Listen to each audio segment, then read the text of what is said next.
നമസ്കാരം. മെഡിസ് അവറിലേക്ക് എല്ലാ പ്രേക്ഷകർക്കും സ്വാഗതം. യുഎസിന്റെ ഗസ സമാധാന പദ്ധതി ഞായറാഴ്ചയ്ക്കകം അംഗീകരിക്കണമെന്ന് ഹമാസിന് യുഎസ് പ്രസിഡന്റ് ഡൊണാൾഡ് ട്രംപിന്റെ അന്ത്യശാസനം.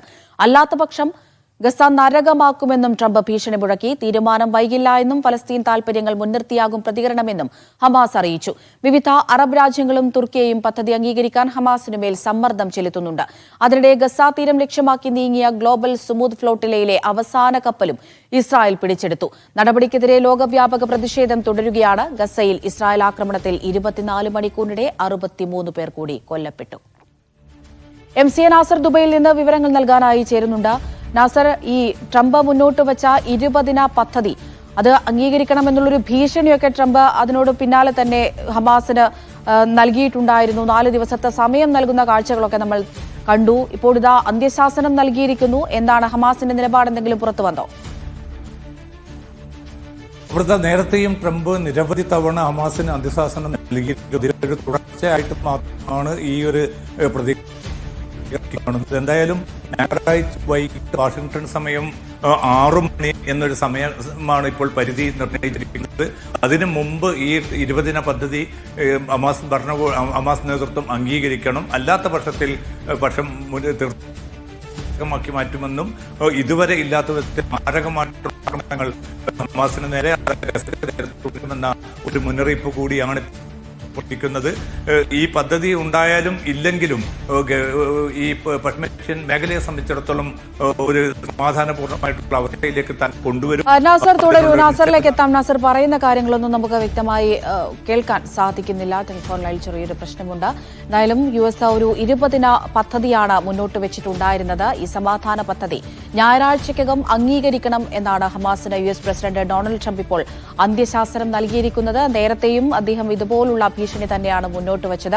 ഈ പദ്ധതിക്ക് പിന്നാലെ 4 ദിവസത്തിനകം ഹമാസ് നിലപാട് അറിയിക്കണം എന്നുള്ള ഒരു ഭീഷണിയായിരുന്നു ട്രംപിന്റെ ഭാഗത്തു നിന്ന് വന്നിരുന്നത്. അതല്ല എങ്കിൽ ഇസ്രായേൽ അവരുടേതായ വഴിക്ക് മുന്നോട്ട് പോകുമെന്നൊക്കെ അദ്ദേഹം പറയുന്നുണ്ടായിരുന്നു.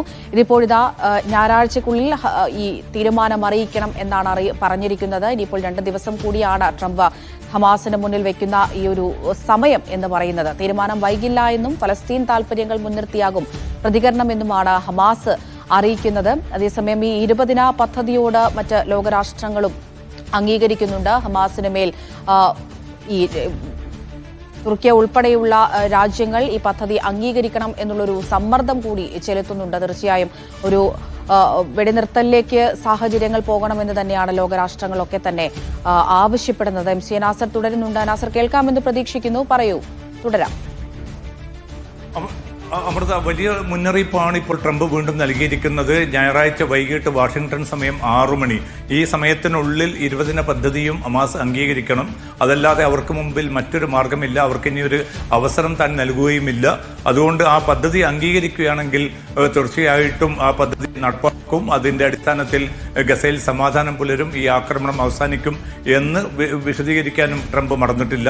അതോടൊപ്പം തന്നെയാണ് തുർക്കി പ്രസിഡന്റ് റജബ് തയ്യിബ് ഉർദുഗാൻ അല്പം മുമ്പ് ട്രംപുമായിട്ട് ടെലിഫോണിൽ സംസാരിച്ചത്. അദ്ദേഹം മുന്നോട്ട് വെച്ച ഒരു പ്രധാനപ്പെട്ട നിർദ്ദേശം വെടിനിർത്തൽ ഉടൻ വേണം, ആക്രമണം പെട്ടെന്ന് തന്നെ അവസാനിപ്പിക്കണം.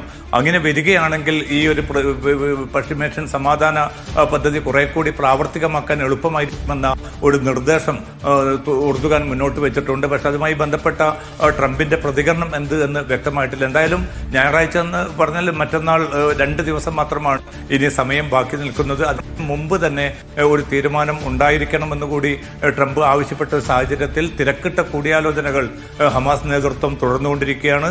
ഹമാസ് മാത്രമല്ല, ഇസ്ലാമിക് ജിഹാദ് ഉൾപ്പെടെയുള്ള പോരാളി സംഘടനകളും സജീവമായിട്ട് തന്നെ ഈ ചർച്ചകളിൽ ഭാഗഭാക്കാണ്. 3 രാജ്യങ്ങൾ, ഖത്തർ, ഈജിപ്ത്, തുർക്കി, ഈ 3 രാജ്യങ്ങളുമായിട്ടാണ് ഹമാസ് നേതൃത്വം ഇപ്പോൾ ആശയവിനിമയം തുടർന്നുകൊണ്ടിരിക്കുന്നത്. എത്രയും പെട്ടെന്ന് ഈ പദ്ധതി അംഗീകരിക്കുകയാണ് യുദ്ധം അവസാനിപ്പിക്കാനുള്ള ഏക മാർഗം. അതുകൊണ്ട് അത്തരമൊരു നീക്കം സ്വീകരിക്കണമെന്നാണ് ഹമാസിനോട് 3 രാജ്യങ്ങളും ആവശ്യപ്പെട്ടിരിക്കുന്നത്. യൂറോപ്യൻ യൂണിയനും റഷ്യ ഉൾപ്പെടെയുള്ള വൻശക്തി രാജ്യങ്ങളും ഒക്കെ ഈ പദ്ധതിയോട് അനുഭാവം പ്രകടിപ്പിച്ച ഒരു സാഹചര്യത്തിൽ മറ്റൊരു ഓപ്ഷൻ തങ്ങൾക്ക് മുമ്പിലില്ല എന്നുകൂടി ഈ രാജ്യങ്ങൾ ഹമാസിനെ അറിയിച്ചിട്ടുണ്ട്. പക്ഷേ ഹമാസ് നേതൃത്വം ഇന്നലെ വൈകിട്ട് വൈകിട്ട് വ്യക്തമാക്കിയിരിക്കുന്നത് പലസ്തീൻ താല്പര്യങ്ങളെ ഉൾക്കൊണ്ടുകൊണ്ട് അതിന് മുൻനിർത്തിക്കൊണ്ട് മാത്രമായിരിക്കും തങ്ങളുടെ ഭാഗത്തുനിന്ന് ഒരു തീരുമാനം. എന്തായാലും ആ തീരുമാനം ഒട്ടും വൈകുകയില്ല. നിശ്ചിത സമയത്തിന് മുമ്പ് തന്നെ ആ തീരുമാനം മധ്യസ്ഥ രാജ്യങ്ങളെ അറിയിക്കാമെന്ന് ഹമാസും വ്യക്തമാക്കിയിട്ടുണ്ട്. ഇനിയിപ്പോൾ ഞായറാഴ്ച വൈകിട്ട് അമേരിക്കൻ സമയം 6 മണി, അതിനു മുമ്പ് തന്നെ ഒരു തീരുമാനം ഹമാസ് മധ്യസ്ഥ രാജ്യങ്ങളെ അറിയിക്കും. ആ തീരുമാനം അനുകൂലമായാലും പ്രതികൂലമായാലും തുടർന്നുള്ള നീക്കങ്ങൾ വളരെ വളരെ നിർണായകമായിരിക്കും. അമൃത. നാസർ, മറ്റൊന്ന് ഗ്ലോബൽ സുമൂദ് ഫ്ലോട്ടിലെ തന്നെയാണ് അവസാന കപ്പലും ഇപ്പോൾ ഇസ്രായേൽ പിടിച്ചെടുത്തു എന്നുള്ള വാർത്തകൾ തന്നെയാണ് പുറത്തുവരുന്നത്. അതിലുണ്ടായിരുന്ന ആക്ടിവിസ്റ്റുകളെല്ലാം തന്നെ ഇപ്പോൾ സുരക്ഷിതരാണോ? ഈ സുമൂദ് ഫ്ലോട്ടിലെ സംബന്ധിച്ച് എന്തൊക്കെ വിവരങ്ങൾ പുറത്തു വരുന്നുണ്ട് നാസർ? ഏതാണ്ട് 470ഓളം ആക്ടിവിസ്റ്റുകളെയാണ്, പരിസ്ഥിതി പ്രവർത്തകരുണ്ട്, രാഷ്ട്രീയ പ്രവർത്തകരുണ്ട്, അതോടൊപ്പം തന്നെ സാമൂഹ്യ പ്രവർത്തകർ, ആക്ടിവിസ്റ്റുകളെല്ലാം ഉൾപ്പെടെ 470 പേരെയാണ് ഇന്നലെ മാത്രം അറസ്റ്റ് ചെയ്ത് അവരെ ഇസ്രായേലിന്റെ തടങ്കൽ കേന്ദ്രത്തിൽ പാർപ്പിച്ചിരിക്കുന്നത്. അവിടെ തീവ്ര വലതുപക്ഷ മന്ത്രിയായിട്ടുള്ള ബെൻഗവിർ, അദ്ദേഹം സുരക്ഷാ മന്ത്രി കൂടിയാണ്, അദ്ദേഹം സന്ദർശനം നടത്തിയിരുന്നു. ഇവരെ തിരിച്ചയക്കുന്ന നടപടികൾ ഒരിക്കലും ശരിയല്ല, അവരെ മാസങ്ങളോളം ജയിലിൽ തന്നെ പാർപ്പിക്കണമെന്ന ഒരു മുന്നറിയിപ്പ് കൂടിയാണ് ബെൻഗവിർ മുന്നോട്ട് വെച്ചത്. പക്ഷേ അതേസമയം അന്തർദേശീയ സമ്മർദ്ദം പല യൂറോപ്യൻ രാജ്യങ്ങളുടെയും ഭാഗത്തുനിന്ന് ഉയർന്ന ഒരു സാഹചര്യത്തിൽ ഇറ്റലിയിൽ നിന്നുള്ള 3 പേരെ ഇന്ന് തന്നെ തിരിച്ചയച്ചിട്ടുണ്ട്. ഇനി ബാക്കിയുള്ളവരെ ഘട്ടം ഘട്ടമായിട്ട് തിരിച്ചയക്കുമെന്നാണ് ഇസ്രായേൽ ഔദ്യോഗികമായിട്ട് വിശദീകരണം നൽകിയിരിക്കുന്നത്. എന്തായാലും ഒരു അവസാന കപ്പൽ കൂടി പിടിച്ചെടുത്ത് ഈ ഒരു ഗ്ലോബൽ സുമൂദ് ഫ്ലോട്ടിലയുടെ എല്ലാ വാഹനങ്ങളും, എല്ലാ നൗകകളും കടലിലാണ്. അതുകൊണ്ട് തന്നെ അത് തൽക്കാലം വിട്ടുകൊടുക്കാൻ ഉദ്ദേശിക്കുന്നില്ല എന്നുകൂടി ഇസ്രായേൽ വ്യക്തമാക്കിയിട്ടുണ്ട്. അതോടൊപ്പം തന്നെ അതിൽ കൊണ്ടുവന്ന ഭക്ഷ്യവസ്തുക്കളും മറ്റ് സൗകര്യങ്ങളും ഒക്കെ നശിപ്പിക്കാനുള്ള വളരെ ആസൂത്രിതമായിട്ടുള്ള നീക്കവും ഇസ്രായേലിന്റെ ഭാഗത്തു നിന്നുണ്ടായിട്ടുണ്ട്. ചില ആക്ടിവിസ്റ്റുകളെ ദേഹോപദ്രവം ഏൽപ്പിച്ചതായിട്ടുള്ള റിപ്പോർട്ടുകളും പുറത്തു വരുന്നുണ്ട്. എന്തായാലും ഇവരെ ഘട്ടം ഘട്ടമായി തന്നെ അതാത് രാജ്യങ്ങളിലേക്ക് തിരിച്ചയക്കാനുള്ള നടപടികളാണ് ഇപ്പോൾ പുരോഗമിക്കുന്നത്. പക്ഷേ കൂടുതൽ ഫ്ലോട്ടിലുകൾ വൈകാതെ തന്നെ ഗസയിലേക്കുള്ള ഈ ദൗത്യവുമായിട്ട് രംഗത്ത് വരുമെന്ന് ആക്ടിവിസ്റ്റുകളും സംഘാടകരും അറിയിച്ചിട്ടുമുണ്ട്. അമൃത. ശരി, MC നാസറാണ് വിശദമായ വിവരങ്ങൾ പങ്കുവച്ചത്. ഇസ്രായേൽ കസ്റ്റഡിയിലുള്ള ഗ്ലോബൽ സുമൂദ് ഫ്ലോട്ടില കപ്പലുകളിൽ ഉണ്ടായിരുന്ന ബഹ്റൈൻ പൗരന്മാരുടെ വിഷയത്തിൽ സജീവമായി ഇടപെടുമെന്ന് ബഹ്റൈൻ വിദേശകാര്യ മന്ത്രാലയം. ബഹ്റൈൻ പൗരന്മാരുടെ സുരക്ഷിതമായ തിരിച്ചുവരവ് ഉറപ്പാക്കാൻ തെലാവീവിലെ ബഹ്റൈൻ എംബസി ബന്ധപ്പെട്ട അധികാരികളുമായി ചേർന്ന് പ്രവർത്തിക്കുന്നുണ്ട്. കസ്റ്റഡിയിലെടുത്ത ബഹ്റൈൻ സ്വദേശികളുടെ സ്ഥിതിഗതികൾ സൂക്ഷ്മമായി നിരീക്ഷിച്ചു വരികയാണെന്നും ഇവരെ എത്രയും പെട്ടെന്ന് മോചിപ്പിക്കാനുള്ള നടപടികൾ സ്വീകരിച്ചതായും മന്ത്രാലയം അറിയിച്ചു. ഹജ്ജ് തീർത്ഥാടകർ താമസിക്കുന്ന ലോഡ്ജുകൾക്ക് ലൈസൻസ് നൽകാൻ പുതിയ പ്ലാറ്റ്ഫോമുമായി സൗദി. നഗരസഭ ടൂറിസം മന്ത്രാലയത്തിന്റെ സഹകരണത്തോടെയാണ് പ്ലാറ്റ്ഫോം നിർമ്മിച്ചത്. ലൈസൻസ് ഇല്ലാതെ തീർത്ഥാടകരെ താമസിപ്പിക്കുന്നവർക്കെതിരെ നടപടി സ്വീകരിക്കും. ഹജ്ജ് സീസണിൽ തീർത്ഥാടകർക്ക് താമസം നൽകുന്ന ലോഡ്ജുകൾക്കാണ് പ്രത്യേക ലൈസൻസ് ആവശ്യമുള്ളത്. ഇത്തരം ലൈസൻസ് ഉള്ളവർക്ക് മാത്രമാണ് നുസ്ക് മസാർ പോർട്ടൽ വഴി താമസം നൽകാൻ യോഗ്യത ലഭിക്കുക. ഇതിനായി പുതിയ പ്ലാറ്റ്ഫോം തയ്യാറാക്കിയത് നഗരസഭ ഭവനകാര്യ മന്ത്രാലയത്തിന്റെ സഹകരണത്തോടെ ടൂറിസം മന്ത്രാലയമാണ്. താൽക്കാലിക ലോഡ്ജിംഗ് ലൈസൻസ് സംവിധാനം ഒരുക്കിയത്. ഹജ്ജ് വാടക കരാർ പ്ലാറ്റ്ഫോം വഴി ഒപ്പുവെക്കാനുള്ള കാലാവധി ഷബാൻ 13-ന് അവസാനിക്കും. വർഷം മുഴുവൻ ലൈസൻസ് ഉള്ള ഹോട്ടലുകൾക്ക് താൽക്കാലിക പ്ലാറ്റ്ഫോം ആവശ്യമില്ല. ഹജ്ജിന് താൽക്കാലികമായി താമസിപ്പിക്കുന്ന കെട്ടിടങ്ങൾക്കാണ് ഇതുവഴി ലൈസൻസ് അനുവദിക്കുക. ഇതിനായി നിർദ്ദേശിച്ച വ്യവസ്ഥകൾ പാലിക്കണം. തീർത്ഥാടകരുടെ സുരക്ഷയും സൗകര്യവും പരിഗണിച്ചാണ് പുതിയ നടപടി. Media 1 Mecca. ഹറമിൽ ഉംറ ചെയ്യാനെടുക്കുന്ന സമയം 1 മണിക്കൂറും 50 മിനിറ്റായും കുറച്ചു. റബീഉൽ അവൽ മാസത്തിലാണ് ഉംറക്കായി എടുക്കുന്ന സമയം കുറഞ്ഞത്. ഹറം കാര്യവകുപ്പ് ഒരുക്കിയ ക്രമീകരണങ്ങളാണ് തീർത്ഥാടകർക്ക് കർമ്മങ്ങൾ ചെയ്യാൻ എളുപ്പമായത്. റബീഉൽ അവൽ മാസം ഹറമിലൊരുക്കിയ സേവനങ്ങളുടെ റിപ്പോർട്ടാണ് ഇരുഹറം കാര്യം വിഭാഗം പുറത്തിറക്കിയത്. 6 കോടിയിലേറെ സന്ദർശകർ ഇരുഹറമുകളിലും എത്തി. 1,10,00,000 തീർത്ഥാടകർ ഉംറ നിർവഹിച്ചു. മികച്ച സൗകര്യങ്ങളാണ് മസ്ജിദുൽ ഹറമിൽ ഒരുക്കിയിരുന്നത്. 1 മണിക്കൂറും 50 മിനിറ്റുമാണ് ഉംറ ചെയ്യാനെടുത്തത്. കഅബ പ്രദർശനത്തിന് 46 മിനിറ്റും എടുത്തു. ഹറമിലൊരുക്കിയ മികച്ച സൗകര്യങ്ങളാണ് തീർത്ഥാടകർക്ക് കർമ്മങ്ങൾ വേഗത്തിൽ പൂർത്തിയാക്കാൻ സഹായിച്ചത്. 12 മിനിറ്റാണ് ഹറം മുറ്റത്ത് നിന്ന് മത്താഫിലെത്താൻ എടുക്കുന്നത്. മത്താഫിൽ നിന്ന് സഫ മർവ കുന്നുകൾക്കിടയിലെത്താൻ ശരാശരി എടുത്തത് 10 മിനിറ്റ്. 87% തീർത്ഥാടകരും കഅബയ്ക്ക് ചുറ്റുമുള്ള മത്താഫിലാണ് ഉംറ നിർവഹിച്ചത്. മദീനയിലും സമാനമായ ഒരുക്കങ്ങൾ പൂർത്തിയാക്കിയിരുന്നു. Media 1 Jeddah. ഇഖാമ കാലാവധി തീർന്നവർക്കും സൗദിയിലെത്തി ഇഖാമ ലഭിക്കാത്തവർക്കും രാജ്യം വിടാൻ പ്രത്യേക സൗകര്യമൊരുക്കിയ സൗദി മാനവ വിഭവശേഷി മന്ത്രാലയം. ഇന്ത്യൻ എംബസി വഴിയുള്ള എക്സിറ്റ് നടപടികൾക്ക് പുറമെയാണ് മന്ത്രാലയത്തിന്റെ കീഴിൽ നേരിട്ട് അപേക്ഷകൾ സ്വീകരിക്കുന്ന പുതിയ രീതിക്ക് തുടക്കം കുറിച്ചത്. സൗദി മാനവ വിഭവശേഷി മന്ത്രാലയത്തിന് കീഴിലാണ് പുതിയ സേവനം ആരംഭിച്ചത്. ഇഖാമ കാലാവധി കഴിഞ്ഞവർക്കും പുതിയ വിസയിൽ രാജ്യത്തെത്തി ഇഖാമ അനുവദിക്കാത്തവരുമായ പ്രവാസികൾക്കാണ് സേവനം പ്രയോജനപ്പെടുത്താൻ സാധിക്കുക. ഇപ്പോൾ ഏറ്റവും പുതിയതായിട്ട് ഹ്യൂമൻ റിസോഴ്സ് ആൻഡ് സോഷ്യൽ ഡെവലപ്മെൻറ്റിൻ്റെ പോർട്ടലിൽ അവർ ഒരു പേജുണ്ട്, സൈലൻറ്റ് പേജ്. എക്സിറ്റ് വേണമെന്ന് നമ്മൾ പറഞ്ഞാൽ അത് എത്രയും പെട്ടെന്ന് എക്സിറ്റ് ലഭിക്കുന്നതായിട്ട് നമുക്ക് വിവരം കിട്ടിയിട്ടുണ്ട്. ഏറ്റവും ഓൺലൈൻ സംവിധാനത്തിൽ ഏറ്റവും പ്രയോജനവും ഏറ്റവും വേഗം സ്പീഡിൽ എളുപ്പത്തിൽ നടക്കുന്ന ഒരു സംവിധാനമാണ് ഇപ്പോൾ ഓപ്പൺ ആക്കി. നേരത്തെ ഇന്ത്യൻ എംബസി മുഖേന അപേക്ഷിച്ചാൽ മാത്രമേ എക്സിറ്റ് ലഭ്യമായിരുന്നുള്ളൂ. മാത്രമല്ല 3-4 മാസം വരെ ഇതിനായി കാത്തിരിക്കേണ്ടിയും വരുമായിരുന്നു. നേരത്തെ ഉള്ള സംവിധാനം തന്നെ എംബസിയിൽ രജിസ്റ്റർ ചെയ്തിട്ട് 4-5 മാസം കാത്തിരുന്ന് എംബസിയിൽ നിന്ന് ലേബർ കോഡിൽ അയച്ച് ആ പ്രൊസീജിയർ പൂർത്തിയാക്കി എക്സിറ്റ് ലഭിക്കുന്ന ഒരു രീതിയാണ് ഉണ്ടായിരുന്നത്. അപ്പോൾ അത് ഒരുപാട് ലേറ്റാകും, താമസിച്ച് ആളുകൾക്ക് അതിൻ്റെ പ്രയോജനം ലഭിക്കും എന്നുള്ളതിൻ്റെ അടിസ്ഥാനത്തിലാണെന്ന് തോന്നുന്നു. മിനിസ്ട്രി ഓഫ് ലേബർ ഇപ്പോൾ പല വഴികൾ നമുക്ക് വേണ്ടിയിട്ട് തുറന്ന് തന്നിരിക്കുകയാണ്. നിയമക്കുരുക്കിലകപ്പെട്ട് നാട്ടിൽ പോകാൻ കഴിയാതിരിക്കുന്ന പ്രവാസികൾ സേവനം പരമാവധി ഉപയോഗപ്പെടുത്തി നിയമവിധേയമായി നാട്ടിലേക്ക് മടങ്ങാൻ ശ്രമിക്കണമെന്ന് സാമൂഹ്യ രംഗത്തുള്ളവർ ആവശ്യപ്പെട്ടു. Noushad Rikkur, media 1, Dammam. ഇന്ത്യയുമായുള്ള വ്യാപാര ബന്ധം ചർച്ച ചെയ്ത് Qatar chamber board. Indian ambassador വിപുലുമായി ബോർഡ് അംഗങ്ങൾ കൂടിക്കാഴ്ച നടത്തി. വാണിജ്യമന്ത്രി പീയൂഷ് ഗോയൽ അടുത്തയാഴ്ച ദോഹയിൽ എത്താനിരിക്കെയാണ് ചർച്ചകൾ. ഖത്തർ ചേംബർ ബോർഡ് അംഗം മുഹമ്മദ് ബിൻ മഹ്ദി അൽ അഹ്ബാബിയുടെ നേതൃത്വത്തിലുള്ള സംഘമാണ് ഇന്ത്യൻ അംബാസഡറുമായി വ്യാപാര ബന്ധങ്ങൾ ചർച്ച ചെയ്തത്. ഇരു രാഷ്ട്രങ്ങളും തമ്മിലുള്ള ഉഭയകക്ഷി ബന്ധം ശക്തമാണെന്നും ഖത്തറിന്റെ പ്രധാന കയറ്റുമതി രാജ്യങ്ങളിൽ ഒന്നാണ് ഇന്ത്യയെന്നും അൽ അഹ്ബാബി പറഞ്ഞു. IT, കൃഷി, വ്യവസായം, ആരോഗ്യരക്ഷ തുടങ്ങിയ മേഖലകളിൽ നിക്ഷേപ അവസരങ്ങൾ പ്രയോജനപ്പെടുത്താൻ ഇന്ത്യൻ സ്ഥാപനങ്ങളുമായി സഹകരണത്തിന് ഖത്തർ കമ്പനികൾ ഒരുക്കമാണെന്ന് ചേംബർ ബോർഡ് അറിയിച്ചു. ഇരു രാഷ്ട്രങ്ങളും വ്യാപാര ബന്ധം മെച്ചപ്പെടുത്താൻ ലക്ഷ്യമിട്ടുള്ള സംയുക്ത ബിസിനസ് കൗൺസിൽ തിങ്കളാഴ്ച യോഗം ചേരും.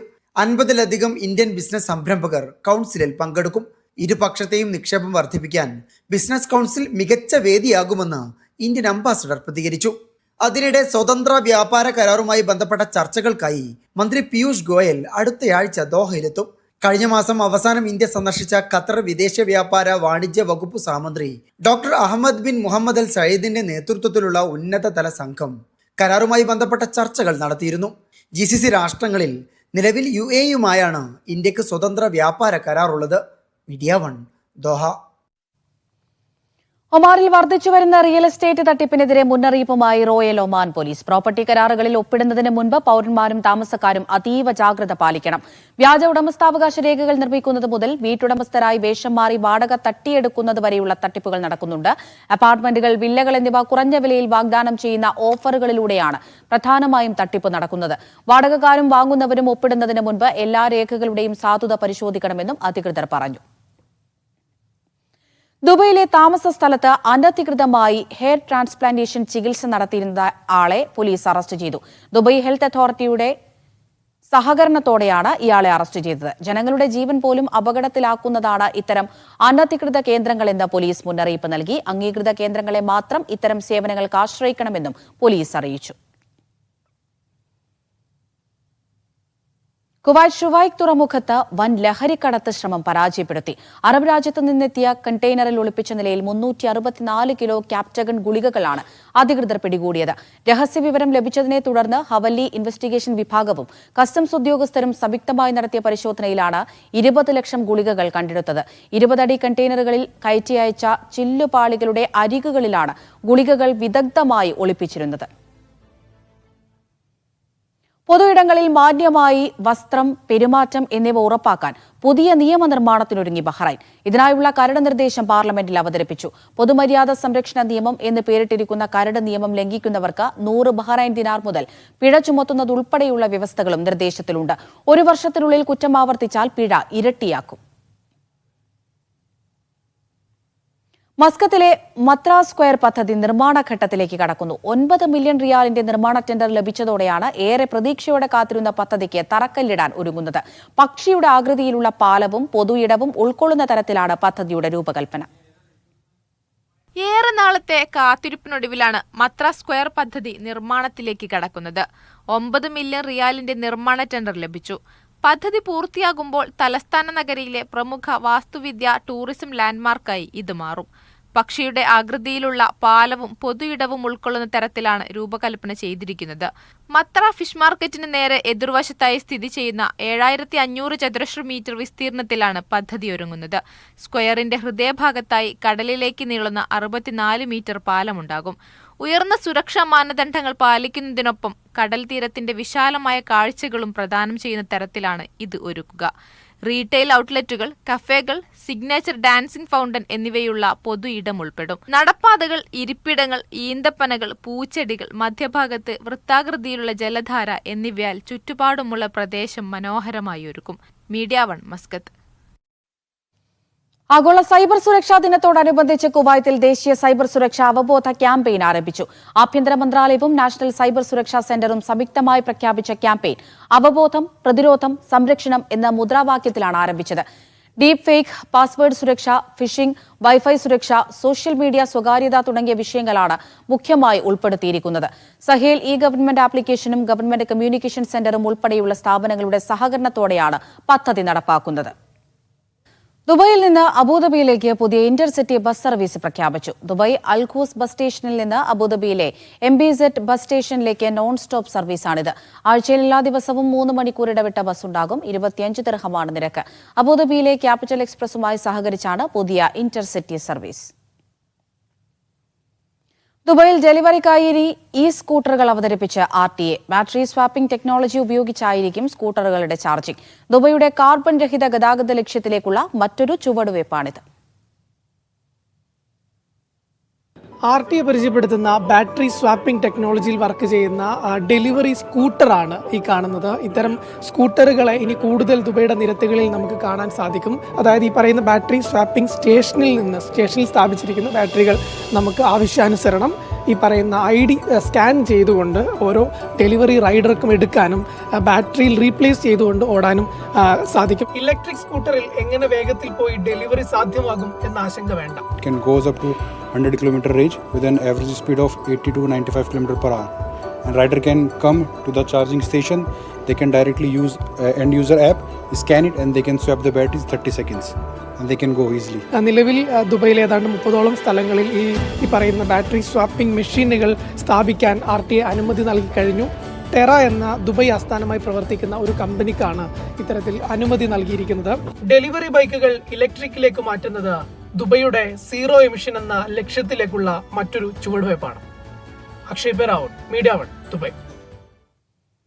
നടുറോഡിൽ വാഹനം നിർത്തരുത് എന്ന കർശന മുന്നറിയിപ്പുമായി അബുദാബി പോലീസ്. തിരക്കുള്ള റോഡിൽ വാഹനം നിർത്തുന്നത് വലിയ അപകടങ്ങൾക്ക് കാരണമാകും. അപകട ദൃശ്യങ്ങൾ ഉൾപ്പെടെ പങ്കുവച്ചായിരുന്നു പോലീസിന്റെ മുന്നറിയിപ്പ്. എല്ലാ ദിവസവും വാഹനങ്ങൾ പരിശോധിച്ച് തകരാറുകൾ ഇല്ലെന്ന് ഉറപ്പാക്കണം. അടിയന്തര സാഹചര്യങ്ങളിൽ സുരക്ഷിത സ്ഥലങ്ങളിൽ മാത്രമേ വാഹനം നിർത്താവൂ എന്നും പോലീസ് അറിയിച്ചു. കോഴിക്കോട്, കണ്ണൂർ വിമാനത്താവളങ്ങളിൽ വിദേശ എയർലൈൻസുകൾക്ക് നേരിട്ടുള്ള സർവീസ് അനുവദിക്കണമെന്ന് റെസ്റ്റോറന്റ് ഓണേഴ്സ് അസോസിയേഷൻ കുവൈത്ത് ആവശ്യപ്പെട്ടു. അന്താരാഷ്ട്ര കരാറുകളിൽ ഭേദഗതി വരുത്തിയാൽ കുറഞ്ഞ ചെലവിൽ യാത്ര സാധ്യമാകുമെന്നും റോക്ക് വ്യക്തമാക്കി. പ്രവാസികൾക്ക് ഏറെ സൗകര്യപ്രദമായിരുന്ന സർവീസുകൾ റദ്ദാക്കിയത് അംഗീകരിക്കാനാകാത്തതാണ്. ഇന്ത്യൻ എയർലൈൻസുകളുടെ അനിയന്ത്രിത നടപടികൾക്കെതിരെ കേന്ദ്ര സർക്കാരിനും സിവിൽ ഏവിയേഷൻ ഡയറക്ടറേറ്റിനും പരാതി നൽകുമെന്നും സംഘടന അറിയിച്ചു. സൗദിയിലേക്ക് റിയാദ് പുസ്തകമേളയ്ക്ക് തുടക്കമായി. പ്രിൻസസ് നൂറ സർവകലാശാലയിൽ നടക്കുന്ന മേളയിൽ 25ലധികം രാജ്യങ്ങളിൽ നിന്നുള്ള 2000-ലധികം പ്രസാധകരാണ് പങ്കെടുക്കുന്നത്. ഈ മാസം 11 വരെ മേള തുടരും. ഈ വർഷത്തെ റിയാദ് ബുക്ക് ഫെയറിനാണ് തുടക്കമായത്. പ്രിൻസസ് നൂറ സർവകലാശാലയിൽ ഇന്നലെയായിരുന്നു പ്രൗഢമായ തുടക്കം. General authority four literature, publishing and translation തുടങ്ങിയവയുടെ സഹകരണത്തോടെയാണ് മേള. 25ലധികം രാജ്യങ്ങളിൽ നിന്നുള്ള 2000-ലധികം പ്രസാധകരാണ് പങ്കെടുക്കുന്നത്. അറബ് അന്താരാഷ്ട്ര സാംസ്കാരിക സ്ഥാപനങ്ങളും പങ്കാളിയാവും. രാവിലെ 11 മുതൽ രാത്രി 12 വരെയായിരിക്കും പ്രവേശനം. വെള്ളിയാഴ്ചകളിൽ വൈകുന്നേരം 2 മുതൽ രാത്രി 12 വരെയും. ഉസ്ബെക്കിസ്ഥാനാണ് ഇത്തവണത്തെ അതിഥി രാജ്യം. സെമിനാറുകൾ, സംവാദങ്ങൾ, കവിതാവേദികൾ, നാടകം, വർക്ക്ഷോപ്പുകൾ, 45-ലധികം വ്യത്യസ്ത ബിസിനസ് ഇവന്റുകൾ തുടങ്ങിയവ മേളയുടെ ഭാഗമാകും. അറബ്, അന്താരാഷ്ട്ര എഴുത്തുകാരുടെയും ചിന്തകരുടെയും പ്രത്യേക പരിപാടികളും മേളക്ക് മാറ്റുകൂട്ടും. ഈ മാസം 11 വരെയായിരിക്കും മേള തുടരുക. Vishal Cherpulassery, media 1, Riyadh. ലോകത്തിലെ ഏറ്റവും ദൂരെയുള്ള റോബോട്ടിക് റിമോട്ട് ശസ്ത്രക്രിയ നടത്തി ഗിന്നസ് വേൾഡ് റെക്കോർഡിൽ ഇടം നേടി കുവൈത്ത്. രോഗിയുടെയും സർജന്റെയും ഇടയിൽ ഉണ്ടായ ഏറ്റവും വലിയ ദൂരം എന്ന വിഭാഗത്തിലാണ് പുതിയ റെക്കോർഡ്. 12,000 കിലോമീറ്ററിലധികം അകലെയുള്ള ബ്രസീലിൽ വെച്ച് നടത്തിയ റിമോട്ട് റോബോട്ടിക് ശസ്ത്രക്രിയയിലൂടെയാണ് നേട്ടം കൈവരിച്ചത്. കുവൈത്തിലെ telecom company Zain, Kuwait foundation for the advancement of sciences എന്നിവയാണ് സംരംഭത്തിന് നേതൃത്വം നൽകിയത്. ഭൂരിപക്ഷ പ്രണയം നടിച്ച് ഭരണ തുടർച്ചയ്ക്ക് ശ്രമിക്കുന്നത് CPM-ന്റെ രാഷ്ട്രീയ പാപ്പരത്വത്തെയാണ് തുറന്നുകാട്ടുന്നതെന്ന് കോൺഗ്രസ് നേതാവ് ജ്യോതികുമാർ ചാമക്കാല. ശബരിമല സ്വർണം പൂശൽ വിവാദത്തിൽ മുഖ്യമന്ത്രി തുടരുന്ന മൗനം ദുരൂഹമാണെന്നും അദ്ദേഹം ആരോപിച്ചു. OICC-യുടെ അമൃതം പരിപാടിയിൽ പങ്കെടുക്കുന്നതിന് ദാമാമിലെത്തിയതായിരുന്നു ജ്യോതികുമാർ ചാമക്കാല. ശബരിമല സ്വർണം പൂശൽ വിവാദത്തിൽ മുഖ്യമന്ത്രി മൗനം വെടിയണം. വിഷയത്തിൽ വിശ്വാസികളെ വഞ്ചിക്കുന്ന നിലപാടാണ് സർക്കാരും ദേവസ്വം ബോർഡും സ്വീകരിച്ചതെന്നും ജ്യോതികുമാർ ചാമക്കാല ദമാമിൽ വാർത്താസമ്മേളനത്തിൽ പറഞ്ഞു. ഇവിടെ ഇത്രയും ഗൗരവമുള്ള വിശ്വാസികളെ ഒരുപാട് ബാധിക്കുന്ന ഈ വിഷയം പുറത്തു വന്നിട്ട് ഈ നിമിഷം വരെ മുഖ്യമന്ത്രി ഒരക്ഷരം പോലും മിണ്ടാൻ തയ്യാറായിട്ടില്ല. മുഖ്യമന്ത്രിയുടെ മൗനവും ദുരൂഹമാണ് എന്ന കാര്യത്തിൽ തർക്കവും വേണ്ട. ദേവസ്വം മന്ത്രി പറയുന്നത് ഇതിനെക്കുറിച്ച് അന്വേഷിക്കുമെന്നാണ്. മറ്റു ചിലർ പറയുന്നത് ഇത് തന്ത്രിയുടെ മാത്രം അല്ലെങ്കിൽ പൂജാരികളുടെ മാത്രം മിസ്റ്റേക്കാണെന്ന് പറയുന്നു. ഇതിനകത്ത് നിന്ന് ഗവൺമെൻറ്റിനോ ദേവസ്വം ബോർഡിനോ ഒഴിഞ്ഞു നിൽക്കാൻ കഴിയില്ല. അതുകൊണ്ട് തന്നെ കൃത്യതയാർന്ന മറുപടിയാണ് ഞങ്ങൾ സർക്കാരിൽ നിന്നും പ്രതീക്ഷിക്കുന്നത്. സാമുദായിക സംഘടനകളെ കൂട്ടുപിടിച്ച് തുടർഭരണത്തിന് ശ്രമിക്കുന്ന CPM നിലപാട് പാർട്ടിയുടെ രാഷ്ട്രീയ പാപ്പരത്വത്തെയാണ് തുറന്നുകാട്ടുന്നത്. തദ്ദേശ ഭരണ തെരഞ്ഞെടുപ്പുമായി ബന്ധപ്പെട്ട് നടത്തിയ വാർഡ് വിഭജനത്തിലെ ക്രമക്കേട് സർക്കാരും സംസ്ഥാന തെരഞ്ഞെടുപ്പ് കമ്മീഷനും തമ്മിലുള്ള കൂട്ടുകെട്ടിന്റെ ഭാഗമാണെന്നും അദ്ദേഹം കുറ്റപ്പെടുത്തി. വാർഡ് വിഭജനവുമായി ബന്ധപ്പെട്ടും വാർഡിലെ വോട്ടർമാരെ സംബന്ധിച്ചുമൊക്കെ കൃത്യമായ മാനദണ്ഡങ്ങൾ പറഞ്ഞിട്ടുണ്ടെങ്കിലും പാർട്ടി ഓഫീസിൽ നിന്ന് കൊടുക്കുന്ന തിട്ടൂരത്തിനനുസരിച്ചാണ് സംസ്ഥാന ഇലക്ഷൻ കമ്മീഷൻ പ്രവർത്തിച്ചിട്ടുള്ളത് എന്ന് നമ്മൾ പലപ്പോഴും തെളിവുകൾ സഹിതം പറഞ്ഞിട്ടുണ്ട്. ഇതുമായി ബന്ധപ്പെട്ട പരാതികൾ നൽകിയിട്ടുണ്ട്. പക്ഷേ അതൊന്നും അംഗീകരിക്കുവാൻ സംസ്ഥാനത്തെ ഇലക്ഷൻ കമ്മീഷൻ തയ്യാറായിട്ടില്ല. CEO, ചീഫ് ഇലക്ടറൽ ഓഫീസർ എങ്ങനെയാണോ കേന്ദ്ര സർക്കാരിന് വേണ്ടി സംസ്ഥാനത്ത് പ്രവർത്തിക്കുന്നത്, അതുപോലെ തന്നെയാണ് സംസ്ഥാന ഇലക്ഷൻ കമ്മീഷനും സംസ്ഥാന സർക്കാരിന് വേണ്ടി ലോക്കൽ ബോഡി തെരഞ്ഞെടുപ്പുമായി ബന്ധപ്പെട്ട് ത്രിതല പഞ്ചായത്ത് തെരഞ്ഞെടുപ്പുമായി ബന്ധപ്പെട്ട് പ്രവർത്തിച്ചുകൊണ്ടിരിക്കുന്നത്. ക്ഷേമ പെൻഷൻ വർദ്ധിപ്പിക്കുമെന്നത് തിരഞ്ഞെടുപ്പ് ഗിമ്മിക്ക് മാത്രമാണ്. സ്കൂളിലെ ഉച്ചക്കഞ്ഞി പോലും നേരാവണ്ണം കൊടുക്കാൻ കഴിയാത്ത സർക്കാരാണ് ഇതിനെക്കുറിച്ച് വാചാലനാകുന്നതെന്നും അദ്ദേഹം പറഞ്ഞു. OICC ഭാരവാഹികളായ അഹമ്മദ് പുളിക്കൽ, ബിജു കല്ലുമല, EK സലീം, ഷിഹാബ് കായംകുളം, പ്രമോദ് പൂപ്പാല, സുരേഷ് റാവുത്തർ എന്നിവർ സംബന്ധിച്ചു. Naushad Irikkur, media 1, Dammam.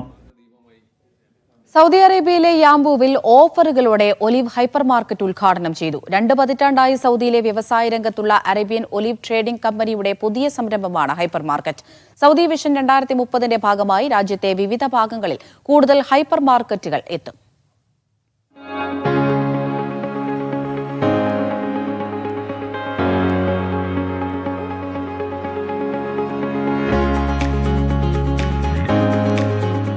യാംബുവിലെ olive super മാർക്കറ്റാണ് പുതിയ മുഖത്തോടെ ആധുനിക സൗകര്യങ്ങളുടെ ഒലിവ് ഹൈപ്പർ മാർക്കറ്റായി തുറന്നത്. പ്രമുഖ വാണിജ്യ കേന്ദ്രമായ റോയൽ പ്ലാസയുടെ ഭാഗമായ ഈ മെഗാ സംരംഭം പൊതുജനങ്ങൾക്കായി തുറന്നു നൽകി.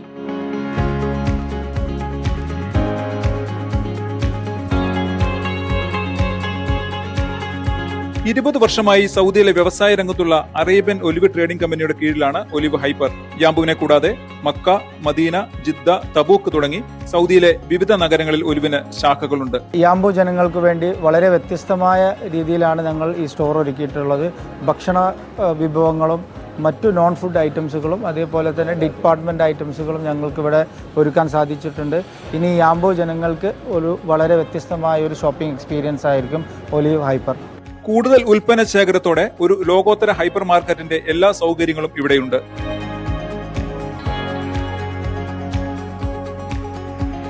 വിഷൻ 2030യുടെ ഭാഗമായി സൗദിയുടെ വ്യത്യസ്ത ഭാഗങ്ങളിലേക്ക് ഞങ്ങളുടെ സേവനം ലഭ്യമാക്കാൻ താൽപ്പര്യപ്പെടുകയാണ്. വിലയിലും ക്വാളിറ്റിയിലും വ്യത്യസ്തരാവുക എന്നതാണ് ഞങ്ങളുടെ മുഖമുദ്ര.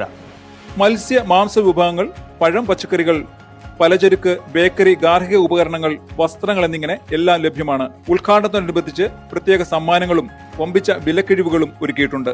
യാംബു നഗരത്തിലെയും സമീപ പ്രദേശങ്ങളിലെയും ഷോപ്പിംഗ് അനുഭവത്തിന് ഒരു പുതിയ മാനം നൽകാൻ ഒലിവ് ഹൈപ്പർ മാർക്കറ്റ് ലക്ഷ്യമിടുന്നതായി മാനേജ്മെന്റ് അറിയിച്ചു. Media 1, Yanbu. സൗദിയിലെ റിയാദിൽ OICCക്ക് കീഴിൽ രുചിമേള സംഘടിപ്പിച്ചു. വിവിധ കലാപരിപാടികളും പാചക മത്സരവും പരിപാടിയിൽ സംഘടിപ്പിച്ചു. 100 കണക്കിന് പേർ പങ്കാളികളായി.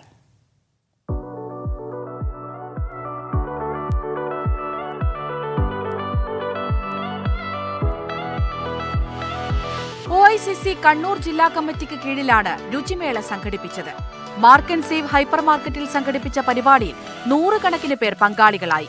കണ്ണൂരിന്റെ തനത് വിഭവങ്ങൾ റിയാദിലെ പ്രവാസികൾക്ക് പരിചയപ്പെടുത്തുകയായിരുന്നു ലക്ഷ്യം.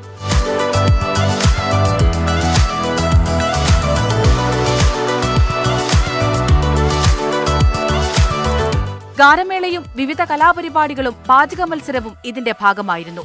പായസം പാചക മത്സരത്തിൽ സുഹ്റ ആരിഫ് 1ാം സ്ഥാനം നേടി. തഫ്സീല ഫയാസ് 2ാം സ്ഥാനവും സഫീദ ജംഷാദ് 3ാം സ്ഥാനവും കരസ്ഥമാക്കി. പരിപാടിയിൽ മുഷ്താഖ് അലി മുഖ്യാതിഥിയായിരുന്നു. OICC സെൻട്രൽ കമ്മിറ്റി നേതാക്കൾ പരിപാടിയിൽ സംബന്ധിച്ചു.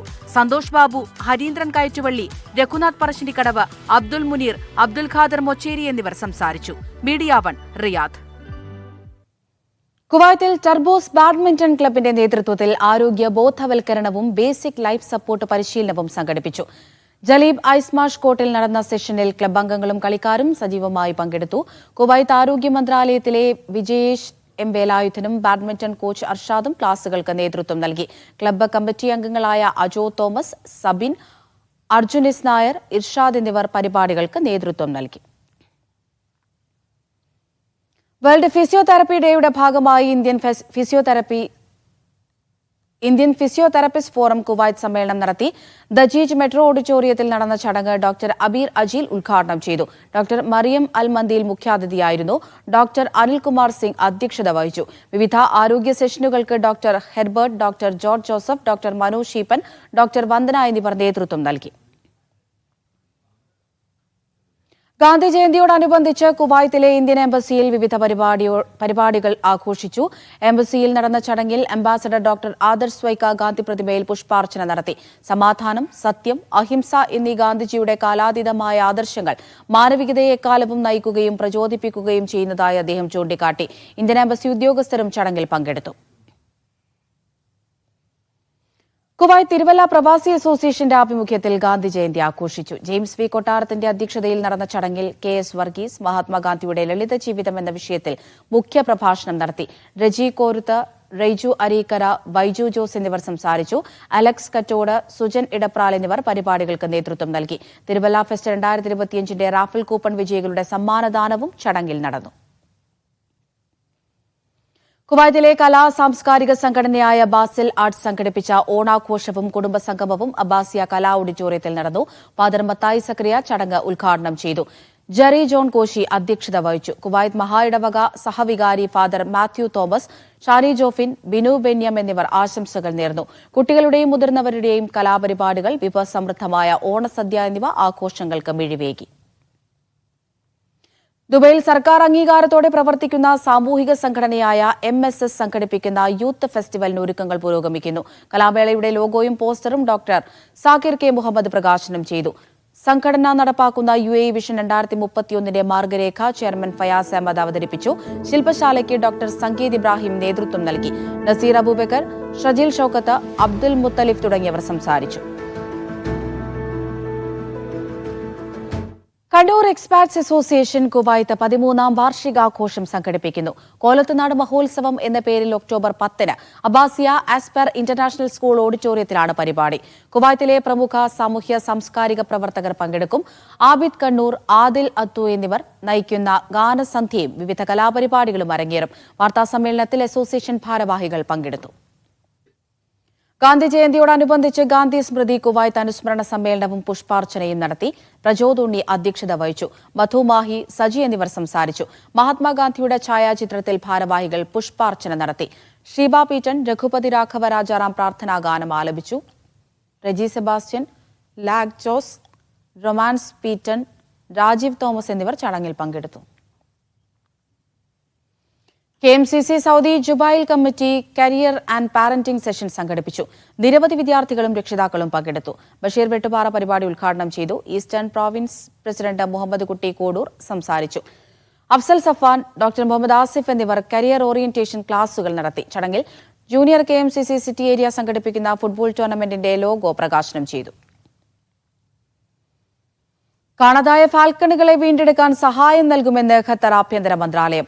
റാസ് ലഫാൻ, മീസായിദ്, ദുഖാൻ നഗരങ്ങളിൽ നിന്ന് നഷ്ടപ്പെട്ട ഫാൽക്കണുകളെ വീണ്ടെടുക്കാൻ സഹായിക്കാമെന്നാണ് general directorate of industrial security അറിയിച്ചത്. ഇതുപ്രകാരം ഉടമകൾക്ക് സുരക്ഷാ പട്രോളിംഗിന്റെ സഹായത്തോടെ ഈ പ്രദേശങ്ങളിലേക്ക് പ്രവേശിച്ച് പരുന്തുകളെ വീണ്ടെടുക്കാനുള്ള സൗകര്യമൊരുക്കും. വിഖ്യാത ഇന്ത്യൻ ചിത്രകാരൻ MF ഹുസൈന്റെ ജീവിതവും കലയും സമഗ്രമായി പരിചയപ്പെടുത്തുന്ന മ്യൂസിയം നവംബർ 28 തുറക്കും. ദോഹയിലെ എഡ്യൂക്കേഷണൽ സിറ്റിയിലാണ് ലഹ്വ ഖലം എന്ന പേരിലുള്ള മ്യൂസിയം. ഖത്തർ ഫൗണ്ടേഷനാണ് അനശ്വര കലാകാരനായി സ്മാരകം നിർമ്മിക്കുന്നത്. ബഹ്റൈനിലെ US എംബസി ഇൻസ്റ്റഗ്രാം ഉൾപ്പെടെയുള്ള സമൂഹമാധ്യമങ്ങളിലെ പതിവ് അപ്ഡേറ്റുകൾ താൽക്കാലികമായി നിർത്തിവെച്ചു. അമേരിക്കൻ കോൺഗ്രസിൽ ധനസഹായ ബില്ലുകൾ പാസാക്കുന്നതിലെ തടസ്സത്തെ തുടർന്ന് US ഗവൺമെന്റ് ഷട്ട്ഡൌൺ ആരംഭിച്ച സാഹചര്യത്തിലാണ് നടപടി. അടിയന്തര സുരക്ഷാ വിവരങ്ങൾ ഒഴികെയുള്ള അപ്ഡേറ്റുകൾ പൂർണ്ണമായും പ്രവർത്തനങ്ങൾ പുനരാരംഭിക്കുന്നതുവരെ ഈ അക്കൌണ്ടിൽ ലഭ്യമാകില്ല എന്ന് എംബസി അറിയിച്ചു. US-ലും വിദേശത്തുമുള്ള എംബസികളിലെ പാസ്പോർട്ട്, വിസ സേവനങ്ങൾ തുടർന്നും നൽകുമെന്ന് എംബസി വ്യക്തമാക്കി.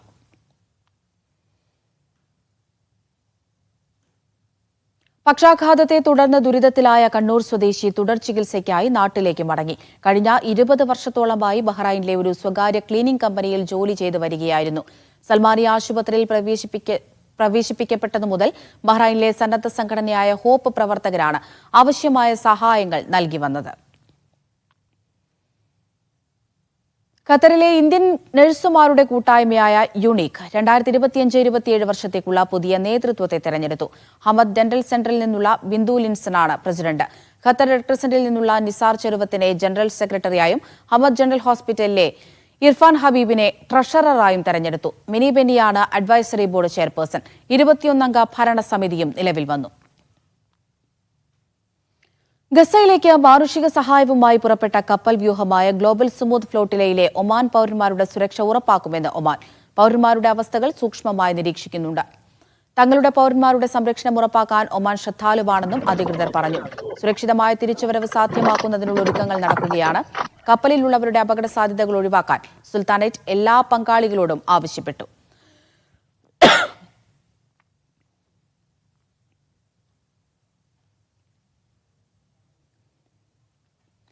അറബിക്കടലിൽ രൂപം കൊണ്ട ന്യൂനമർദ്ദം ഗൾഫ് ലക്ഷ്യമാക്കി നീങ്ങുന്ന സാഹചര്യത്തിൽ നിരീക്ഷണം ശക്തമാണെന്ന് UAE ദേശീയ കാലാവസ്ഥാ നിരീക്ഷണ കേന്ദ്രം അറിയിച്ചു.